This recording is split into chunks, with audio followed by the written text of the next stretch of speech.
Hello, this is Spartan Commander, and this is the 316th Rome Total War Brotherhood game that I've put onto YouTube. Straight away you'll see I'm fighting on one of my favourite maps, the Germanic Forest map, with the big open plains if you want to fight out in the open, or if you want to fight in the woods where you can spring ambushes or bring barbarian troops to fight in the woods so they get a woods bonus. So as I say, this is one of my favourite maps, and probably with the battles that you've seen fought on here you probably realise that.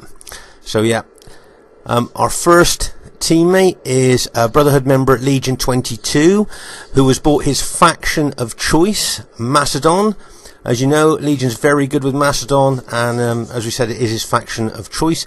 I think he's got something like 13 pike units there, including 2 of the cheap levy pikemen units there. They're still 120 man units, but their morale's not very good.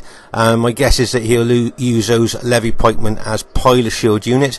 As you can see, they've got the long pikes, the same as the royal pikemen. But as I say, their specifications are a lot less. There's a difference you can see just visually between the royal pikemen and the levy pikemen there. I think he usually brings 4 or 5 Cretan archers, and usually 2 fast moving cavalry that he uses to hit soft targets like archers are going into the rear of engaged enemy troops. Our second teammate is Brotherhood member Icarus. As you might know, Icarus is a newer member of the Brotherhood. I think he's a newer player to Rome Total War as well, but he's a very good player, and as I say, yes, we're very pleased to have him in the Brotherhood clan. As you can see, he's bought the Rome Scipio faction. A lot of his army will be hiding in the woods there, but by looks of it he's got 2 archers, and my guess is probably something like 12 infantry there, and I think he's got 6 cavalry. Let's have a quick look at the upgrades of his cavalry. As you can see, 7 upgrades. So that's an experience stripe, gold shield, gold attack there on his cavalry. So that's pretty good army there. Our third teammate is Brotherhood member Mars, who has also bought the Rome Scipii faction there. I think he's got something like 15 or 16 infantry and 4 cavalry there. Let's just have a look at an unusual unit to bring, and that is the peasants. 120 man unit of peasants there. Not very good morale, but if you, like we said before, if you can get them to stand in your pilot shield unit, they'll soak up pilers as good as any expensive unit. So they're always handy to bring. As I say, as long as they stand, they will soak up pilers. And as I say, he's only got 4 cavalry. If you notice here, he's got an eagle as a general. Now remember that those eagle units are not as tough as urban units, so it would be wise to keep that unit out of combat for as long as he could, as long as he can, because as I say, they're not as tough as urban cohorts, so that could be a bit vulnerable if he got into combat with it. Let's say he's got 4 cavalry. Let's have a look at the upgrades. Yep, 7 upgrades on his cavalry. So that's experience stripe, gold shield, gold attack. So that's an interesting Scipio army there. And our 4th teammate is myself, Spartan Commander, who has unusually bought the Greek cities faction. I'm often asked why I'm called Spartan Commander and I don't use the Greeks very often, and that's because when Rome Total War first came out, for the first 3 months of Rome Total War I only used the Greek cities, hence my name. I think I've got like a bog standard 14 Spartan units, and usually I bring 5 of the cheap archers. As I said before, if people want to bring expensive archers to shoot their expensive arrows onto my cheap archers and not onto my allies' troops, then that's fine by me. So I say that's a very old Spartan army of mine, and it'll be interesting to see how well it does on the modern day battlefield. You wait till you see the other team. This has got the ingredients to be a classic. Hope you enjoy it. Okay, at this stage of the battle, I thought I would unusually give you a bit of history about the Spartans. Did you know that at the age of 7, Spartan boys were taken from their families and then intensively trained in all aspects of war for 14 years? They were allowed eventually to go onto the battlefield at the age of 21. So for 14 years they were intensely trained to not show fear, to not show any pain, to never retreat. They were basically bred just for one thing, and that's war. And you could actually call them super soldiers if you like, because that's what the Spartans really were. A lot of you will know about the pass at Thermopylae and the 300, but I'd just like to go into a little bit of that with you, just in case you didn't know. Did you know that when Xerxes led his vast army of maybe 1 million men to invade Greece, Leonidas knew that there was only one place that he could hold and stop them, and that was at the pass at Thermopylae, the narrow pass at Thermopylae. But the problem was there was a religious ceremony going on in Sparta, and the army were forbidden to fight while this ceremony was going on. And Leonidas knew that by the time the end of the ceremony came, that Xerxes and his army would have gone through the pass. So what Leonidas decided to do was to take his 300 royal bodyguard. Now these were the elite of the elite Spartans here, his 300 bodyguard, to the pass to try and hold for as long as he could. On the way to the pass, he met up with a few thousand other Greek soldiers who'd been sent by the Greek states to help him to hold the pass. So by the time they got to the pass, there was approximately 7,000 Greek troops there. A lot of people are under the impression it was just the 300 Spartans, but actually there was about 7,000 Greeks, led by Leonidas and the 300 Spartans there. When they got there, they repaired an old wall and made the pass even narrower. So when Xerxes and his vast force arrived, they were ready for him. On the first day, Xerxes launched a 10,000 man attack on to the Spartans holding the pass, and apparently that first attack was cut to ribbons by the Spartans. Xerxes had a chair, a throne chair, fitted to the top of a cliff so he could sit and watch the battle. And it is said on the first day he was stood up out of his chair in anger and rage 3 times as he saw waves of his 10,000 men being repelled by this small group of Spartans in the pass. He went into a rage and was really angry at least 3 times as he stood out of his chair. On the second day, once again he sent the attack in, and once again the Greeks repelled that attack, making him more and more angry. And in the afternoon of the second day, he even sent his immortal troops in, his elite troops, and even they made no headway. On the third day, a local man went to Xerxes and for women and gold told him about an old forgotten goat track that went up round the cliffs in behind the Spartan position. Xerxes immediately dispatched 10,000 of his immortal troops onto that track to get in behind the Greeks' position. Now Leonidas, being the good general that he was, had lookouts and he knew about these immortals. So he told all his Greek allies to leave, and he was going to stay in the pass. Now, you might think that the Spartans were going to stay there just because their code of no retreat, but historians believe that Leonidas stayed there because he knew that once the Persians got through the pass, there was open country, and the Persian cavalry would chase down the Greek allies and kill them. So Leonidas wanted to hold that pass as long as he could to allow his allies to get away. When he told the Greeks to leave, they all went except for the Thebans. Approximately 700 Thebans said that they would hold the Greek rear as long as they could, and they went out to meet the 10,000 immortals that were coming over the goat track. As soon as Leonidas heard the battle was ensuing behind him, he formed his Spartans into a wedge formation, with him at the leading edge of this wedge formation, and he led his troops out into the open plain where the vast Persian battle line was stood waiting for him. He then advanced right into the middle of the Persian battle line. As they crashed into that battle line there, the Spartans used their spears until their spears broke, and then they drew their swords. Leonidas was wounded several times, but he kept moving forward, kept leading that Spartan wedge formation deeper and deeper into the Persian lines, until eventually he was killed. And then there was a mini battle that was ensued in that battle, as the Persians tried to grab his body and the Spartans tried to grab it back. And eventually the Spartans managed to get hold of his body, and they withdrew to a small hillock where they were promptly surrounded. History does not tell us how many Spartans were left, but my guess is there wouldn't have been that many. Xerxes sent one of his generals up to the Spartans and said to them, "If you surrender Leonidas' body, you can all go home to your families." Of course, the Spartans refused and prepared for battle.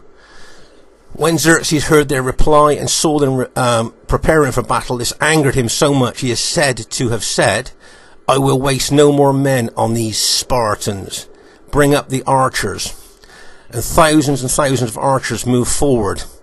And it is said that they fired their arrows in volleys, and the arrows were so numerous that they blotted out the sun. and the Spartans died in the shade. As the last Spartan fell, the 300 moved into legend, still talked about 2,500 years after that event. It is said that these Spartans killed over 20,000 of the Persians in that 3 days of intense fighting. So that just goes to show how intense the fighting was. Xerxes recovered Leonidas' body and decapitated him and crucified his body. You might not know this, but that's what Xerxes did to Leonidas' body. The hillock, that final stand hillock where the wounded and blooded Spartans fought their last battle there, was excavated, I believe, in the 30s, and thousands of Persian arrowheads were found on that hillock, bearing testament to how many arrows were actually fired on to those Spartans. Just to say that, listening to how tough these Spartans were, how many times have you played RTW and you've seen and you've been beaten by a team where the Spartans seem to have done the most damage, and we all say, oh, those Spartans are overpowered, they're too tough, you know, their powers and specifications should be reduced. But I think the game developers wanted to try and make the Spartans in this game as tough as they could, to try and reflect the real Spartans. And I think that's why they've got 2 hit points and great specifications, and that's why I believe that the Spartans are so tough in this game, as the game developers wanted them to be. Remember that no other soldiers are like the Spartans. They were bred for war. As I say, intensely trained for 14 years in all aspects of war. You know, to resist pain, to carry on fighting when wounded, never surrender, never retreat. And so, as I say, that's what the game developers wanted to do here, was to make these Spartans as tough as they could.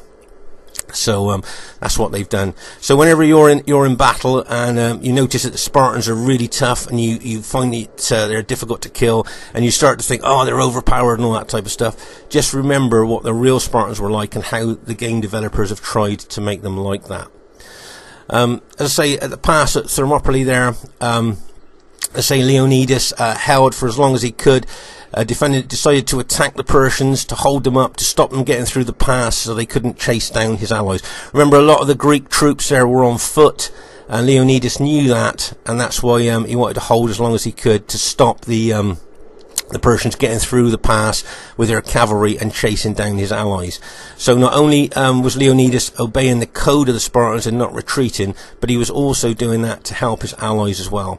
And also, like another word I'd just like to say about the Thebans. As I said, those 700 Thebans could have left with the rest of the Greek contingent, but they said no, they would hold the rear of the Spartans as long as they could.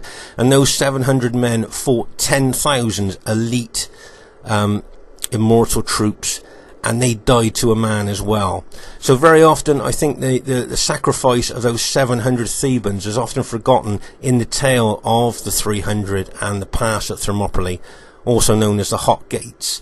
I just thought you might find that interesting, as you might not have known about the Theban sacrifice there that they made. And as I say, Leonidas, in true Spartan style, formed his men into that wedge formation and marched out onto the open plain to take the Persians on head on. And that's exactly what he did. Remember, the Spartans were trained for war, and they were not happier. They were not any happier than what they were when they were in battle, and that's why they enjoyed that battle probably until right to the end, as those vast amount of arrows fired down on them. As I say, the people watching that final stand on that hillock did say that the arrows were so numerous that it really did blot out the sun. So, and those wounded Spartans died to a man, defending Leonidas' body. Anyway, I hope you enjoyed this little bit of history about the Spartans and the pass at Thermopylae. I thought it's a little bit different to talk about them, and as I say, to explain that, you know, I know a lot of us have said in the past about these Spartans being rather tough in the game. If you notice here, I've got my Spartan formation into 2 armies there. Remember that this formation is to fight Germania. And remember, Germania likes nothing more than to do a combination attack with their Roman allies onto my Roman allies. And these 2 Spartan armies, which I call my Spartan Wars, should defend my allies against the Germania attack. This has got the ingredients to be a great one, and I hope you enjoy it. And here is the other team. We have RTW player Tut. A lot of you will know Tut, very good RTW player, and he has bought the Germania faction. Now if you notice here, he's got 6 Gothic cavalry. These cavalry are extremely good. If you look at their specifications, they're one of the best cavalry in the game. And I noticed that he's got 1, 2, 3, 4, 5. I think he's got 8 upgrades on this cavalry. So that's 2 experience stripes, gold shield, gold attack. Makes those cavalry really tough. And I see he's got 4 chosen archers. Remember, they got long distance arrows and are very effective archers that can be used as light infantry. I see he's got effective against axe armor chosen axemen here. Now remember, those axes are effective against armor and can cut wide swathes through heavily armored troops like Roman herbs. And I see his general, he's got as a Knight Raider, a fully upgraded Knight Raider. Now remember, these Knight Raiders are really good infantry in their own right, but they also bring a fear factor to the enemy troops, destabilizing enemy troops, knocking down their morale and making them more susceptible to routing. Then we move on to the infamous Berserkers. Now, like we said in other battle videos that you've seen, these Berserkers are based on real characters who literally used to go berserk in battle. They either were drunk, had a cocktail of drugs, or had mental health issues and literally went berserk in battle. Both friend and foe alike tried to avoid them in battle because there are cases of their own troops they killed when they're in that bloodlust. If in this game, you'll see that they've got effective against armor maces. They've got 2 hit points. And are one of the most powerful units in RTW, and used correctly in combination with its own troops and allied troops, they can be battle winning troops. So that's an interesting Germania army there. The second teammate is Brotherhood member Clash. Now Clash has just come back from a long break on from RTW and has been playing for the last couple of months. And I noticed he's getting better and better at the game. He felt he was a bit rusty because he's been away for so many years, but I've noticed that he's getting really good now, like he used to be. I see he's got 6 cavalry, and I think he's got 14 infantry. The bog standard 31k army, very efficient, very effective, 14 infantry and 6 cavalry. Okay, their next teammate is RTW player Craterus. A lot of you will know Craterus, very good RTW player, and he has bought the Rome Julio faction. I think what's he got there? I think he's got 15 infantry and 5 cavalry.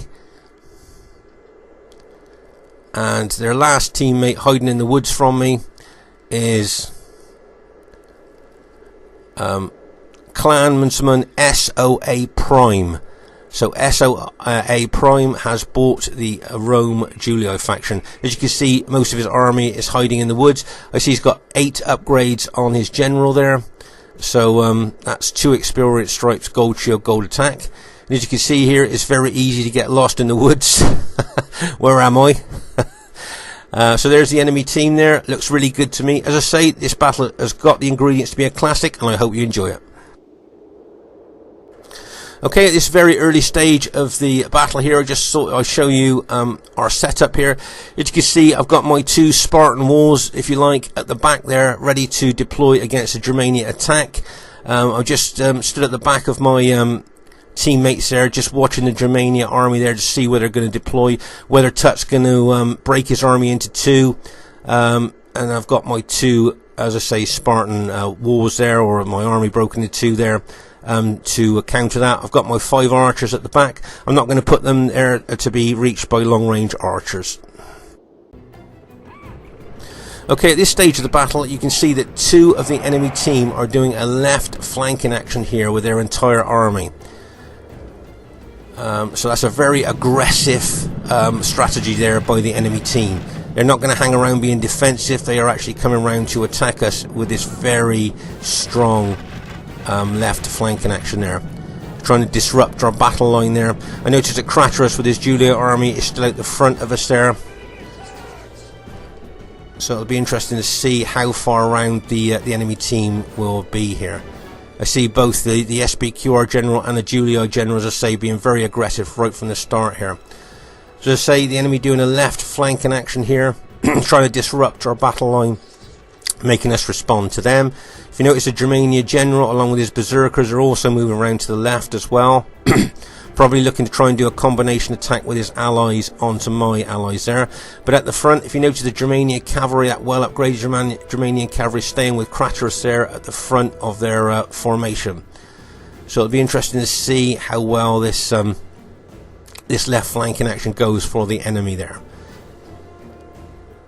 Let's say, can you see straight away that if you're aggressive on here, that the other team has got to respond to you? Can you see how we're responding to the aggressive attack of the enemy there? So the enemy have grabbed the initiative by making the first moves that we have to respond to. So we've talked about this before, haven't we? About if you're the aggressor, if you are on the front foot, then you put the enemy on the back foot and they've got to try and dance to your tune. And that's what's happening here. The enemy being very aggressive, and all we can do is respond to their movements. Let's say here you can see Clash's SBQR army really being aggressive here, trying to get in behind us, and the Julii general there are backing them up with cavalry and infantry as well. So make no mistake, this is a really deliberate tactic there for them to come in behind us. And don't forget the enemy here. Now if you notice here, can you see the enemy have got, they got 12, I think they got 20, they got 24 cavalry units, and we got 1, 2, 3, 4, 5, 6, and we've got 10. So we've got 10 cavalry units against 24 enemy cavalry units.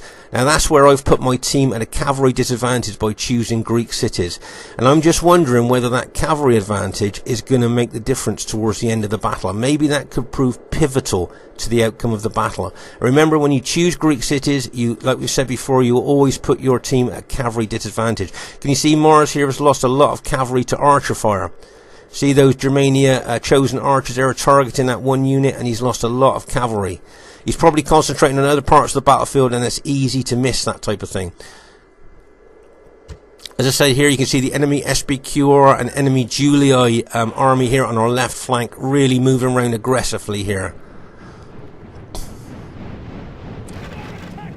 At the front of our formation, you can see that Icarus is facing Craterus here.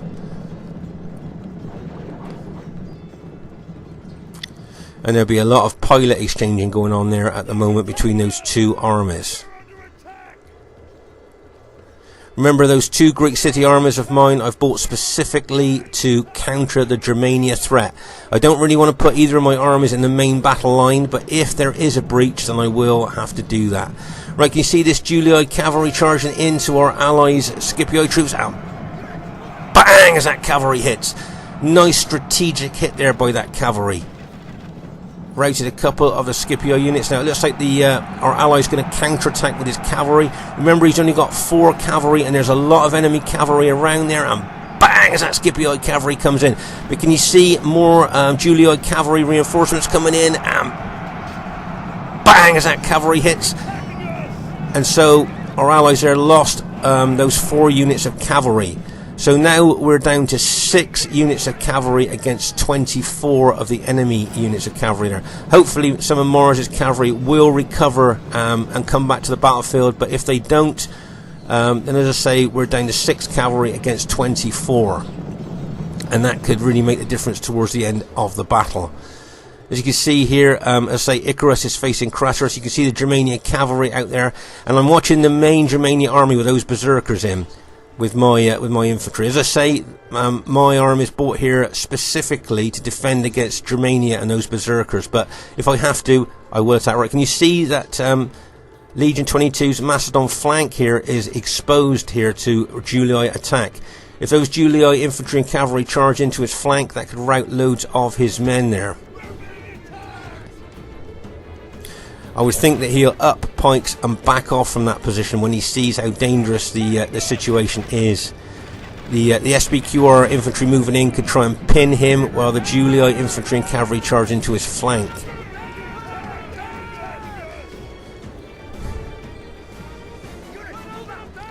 If you notice there, he's got his 2 Pilot Shield Levy units out the front of his main battle line.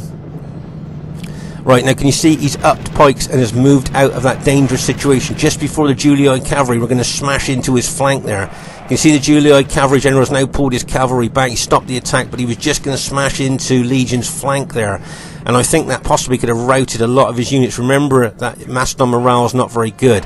Clash was going to charge some cavalry in there as well to try and disrupt Legion's formation, but decided to pull back. But charging into the rear of Legion's 2 Pilot Shield units, those Levy units there, probably both going to rout. Yep, there you go. So now Legion has no Pilot Shield units at all. They've just been taken out.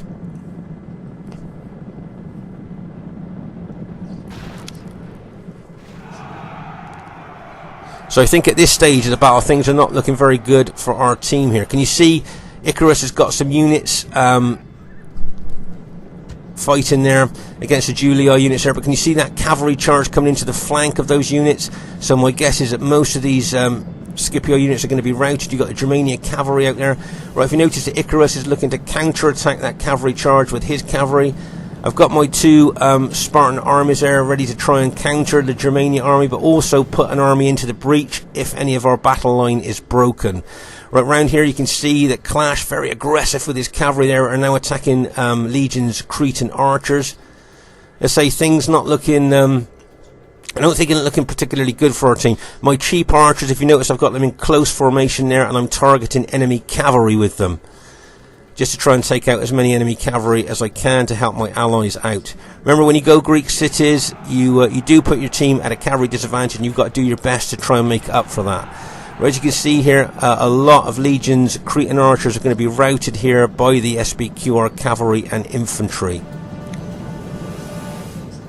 If you notice here that the SBQR general is moving his troops around the left flank of Legion's Macedon units there. Wanting to hit him in the flank, or preferably if you can get round behind him, go into the rear of those Macedon pikemen there. But my guess is Legion won't allow that. He'll turn to face the threat. As you can see here, Icarus has got troops out fighting Craterus' Julii troops there. But he looks outnumbered at the moment. There's lots of pilot exchanging going on there. And if you notice there, Mars has got some of his Scipio units up there fighting the SBQR cavalry. Craterus is moving forward here, taking advantage of his more numbers, I think, against Icarus's army. Let's say Clash's SBQR units have got round the flank of Legion. Right, if you notice now, Legion's become aggressive with his Macedon units as moving towards the enemy. But if you notice here, the SBQR troops could get in behind him, and while he's engaged, he could be attacked in the rear. Meanwhile, over here on our right flank, you can see that Icarus is counter-attacking with his cavalry, and bang, as that cavalry goes in.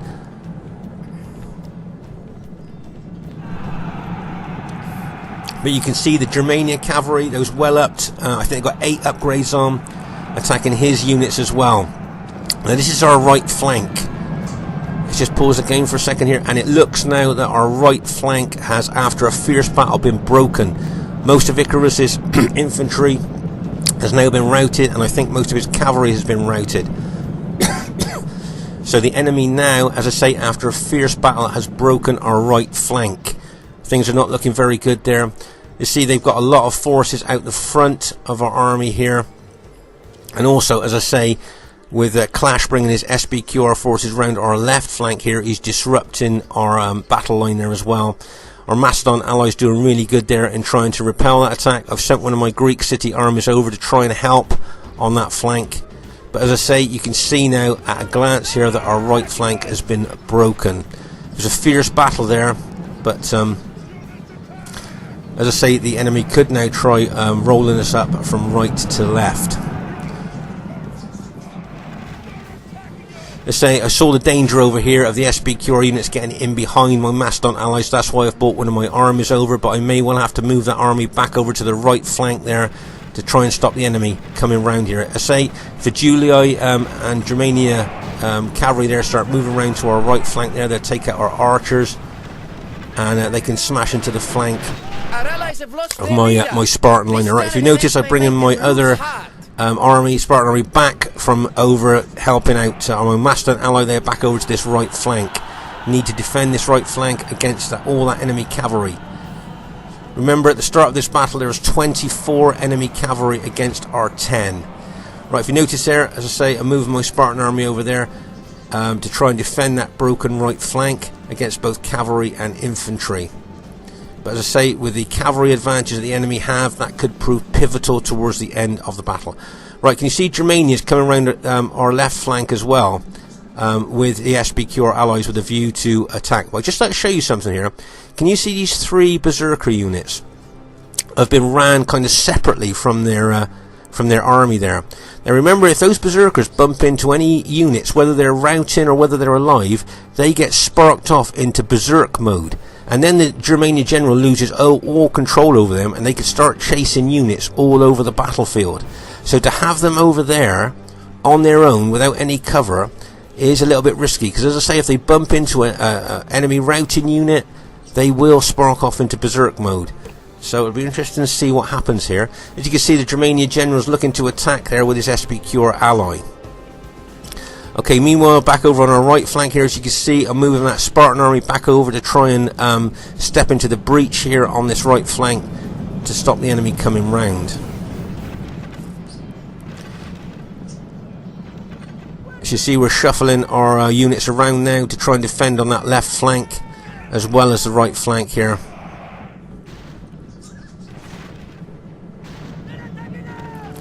Right, I'm just going to draw your attention to the berserkers again. Remember we said that even routing units can spark them off into berserk mode, and watch this, bang!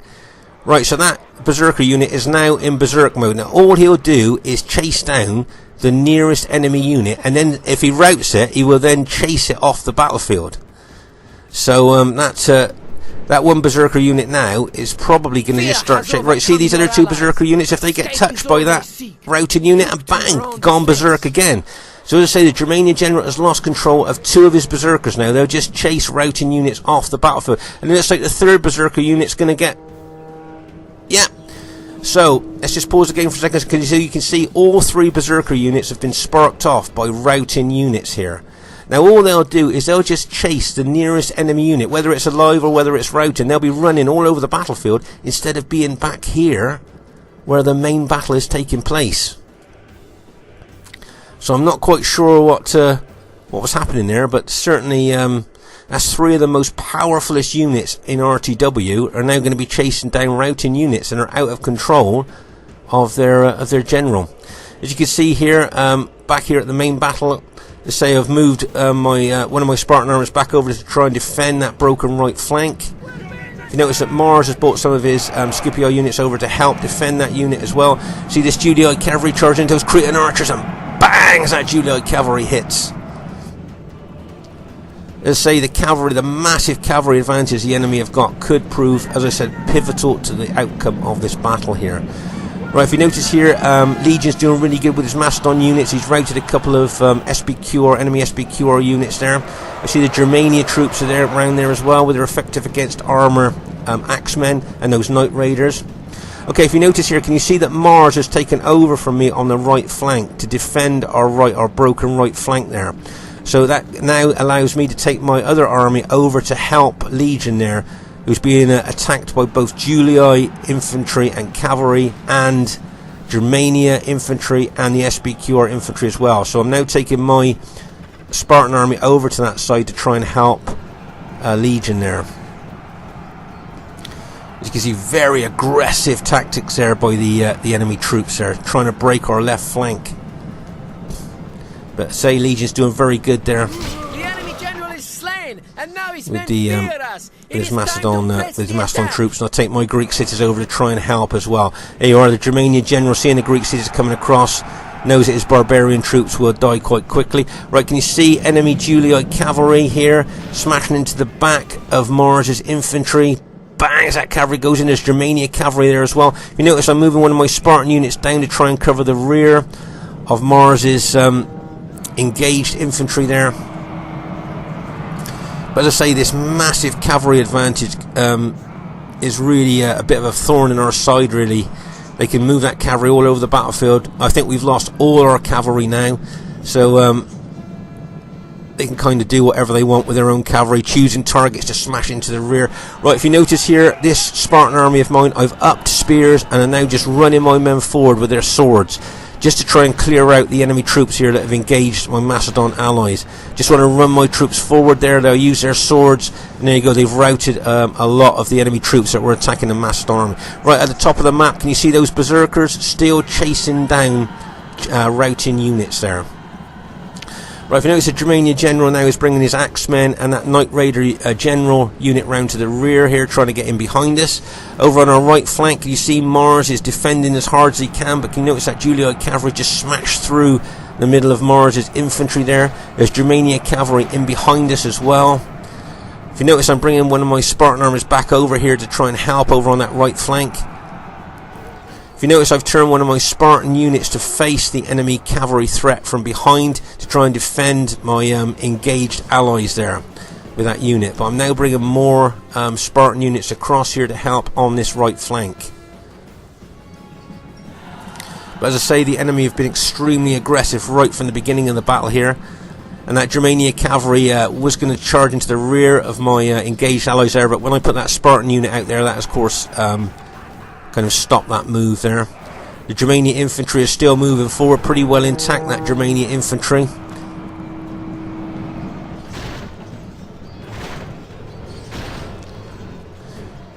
Let's say if that Germania infantry gets in behind us and starts attacking our troops with those effective against armour axes, then we will be in trouble. Right, let's just pause the game for a second, take stock of exactly what's happening.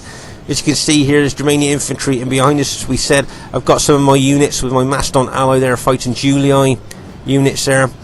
The enemy cavalry are in behind us. I can see that this guy with the Julii troops here, Prime, and what do you think he's going to do with that infantry? Do you think that he's going to come round in behind us, which means he'd be facing that one Spartan unit that's facing him there? Do you think that would be a good move with his infantry? Or do you think he could just smash into the flank here? Come right in, smash in, and go into the back and to the flank of my my units there. Which do you think you would do? Smash in the flank here, or go around the back? Be interesting to see what he decides to do. Maybe coming in the flank might be a good idea. I don't know. Just have to wait and see what that Julii general decides to do there. Let's say here I've got engaged troops here. I know there's lots of enemy cavalry and that Germania infantry in behind me, so I'm putting that Spartan line out to defend the rear of my engaged troops as best I can, to let those troops of mine and my allies engage the enemy there, and hopefully that unit there will stop an enemy attack from the rear. Right, we're looking at that Julii general there. Can you see that he's taking his units round behind my engaged Spartan units there? Nice tactical move there by the general, in behind. Okay, it's no good really smashing against a barricaded front door when you can go round to the back and might find the back door open, if you know what I mean. Right, let's just pause the game here. Right, that Julii general, nice move there with his infantry, really nice tactical move there, and now I'm defending both the rear and the front of my army here. So as I say, very nice move there by the Julii general. And I've now got to defend the rear and the front of where I'm standing at the moment. Let's say you got the Germania axeman there. I noticed Tut's being very careful with that infantry. He's trying to select a soft target to hit with that infantry there. Let's say over here on the right, you can see that the enemy Julii units there are really pressing home on the attack.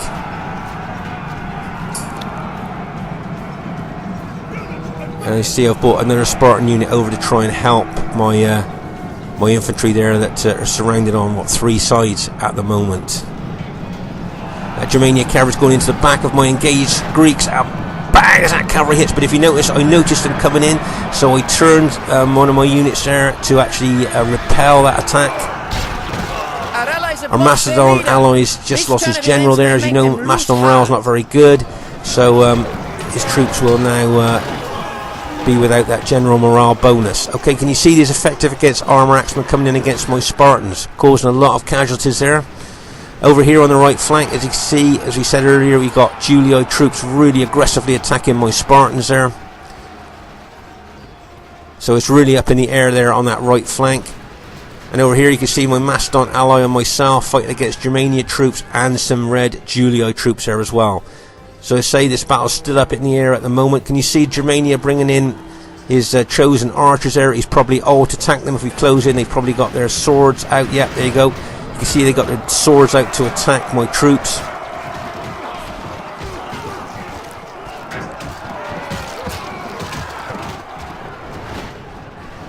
So you can see the Germania general is using all his troops the best way that he can. They say he's moving his effective against armour axemen around the battlefield quite a lot. He's looking for targets to hit with those axemen. He obviously doesn't want to take my pikes on, my spears on head on, so he's looking to look at flanking attack or rear attack with those Germania troops. Your allies are running away. Right, if you notice there, he's coming in with his axemen. I think my general's the side that he's brought in those axemen from, so the chances are that he may well get my general there. Nice attack there with those axemen. If you notice, a lot of the Julii troops, including that one general, has now been routed. Right, there's my general's just been taken out. So of course my troops now will lose their morale bonus they were getting from the general. So that was a nice surgical hit there by Tut. Do you notice he pulled that axe unit back? He went in there to kill my general, did what he wanted to, and then pulled that axe unit back so it wouldn't suffer any more casualties against spears. Nice little surgical hit there by Tut. Those berserkers, if you look at the top of the map, are still chasing routing units there.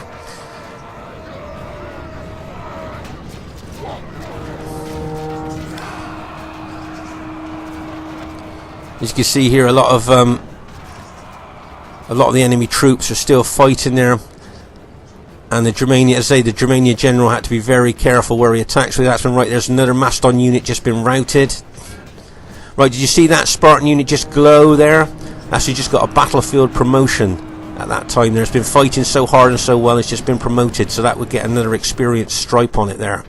Right, if you notice, I'm being aggressive with this group of Spartans here. I'm moving forward, trying to attack and kill those Julii infantry as best I can. As I say, I'm looking at those berserkers at the top of the battlefield there.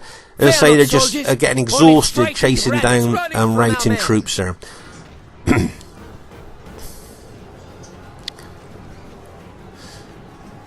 So remember, this right flank of ours was broken quite early in the battle, and I think the writing was on the wall there for our team, but we've managed to maybe come back a little bit. Right, can you see the generals thrown in? The Germania generals just charged in there with those Night Raiders to get some of my Spartan troops. Remember, those Night Raiders bring a fear factor as well. But against Spartans, I think, because they've got no armour on them, they will... My guess is they will be routed. There you go. The Germania general's been killed, and it looks like we've managed to rout most of the enemy troops there. To show how intense the fighting is, look at Legion. That's a 120-man unit down to 16. 120-man unit down to 17. I got one unit of Spartans down to 9 men. So it goes to show how intense the fighting was. And as I say, if we go up and have a look at the Berserker units here, you can see they're absolutely exhausted through just chasing down routing troops. Now, what difference would they have made in the battle if they'd have been used, if they'd have charged in Berserk mode? The Germania generals just admitted defeat there. But that they could have maybe made a difference there to that battle. But against pikemen, spearmen, I'm not really sure. Okay, first thing I'd like to say is really well played to everybody in the game. As you can see, it is a close victory. You can see by the battle depleted units we had left how close this battle was. I think all Icarus and Mars' army had gone. You notice that old Spartan army of mine managed to get over 2,000 kills against 81-man units. So I'm really pleased that old army managed to do that. Very, very rare to get over 2,000 kills.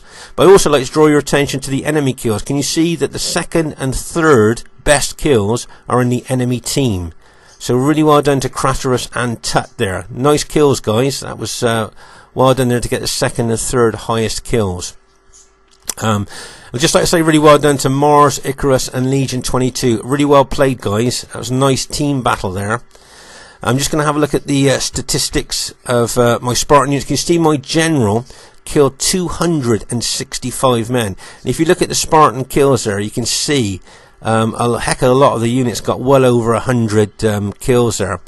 And also, remember those cheap archers I was talking to you about? Look, they've killed over, well, I don't know, around about 100 enemy troops. So that's 100 less troops we have to worry about. that those cheap archers are killed. So maybe bringing cheap archers might be, and spending more money on your infantry might be an idea, especially for newer players there.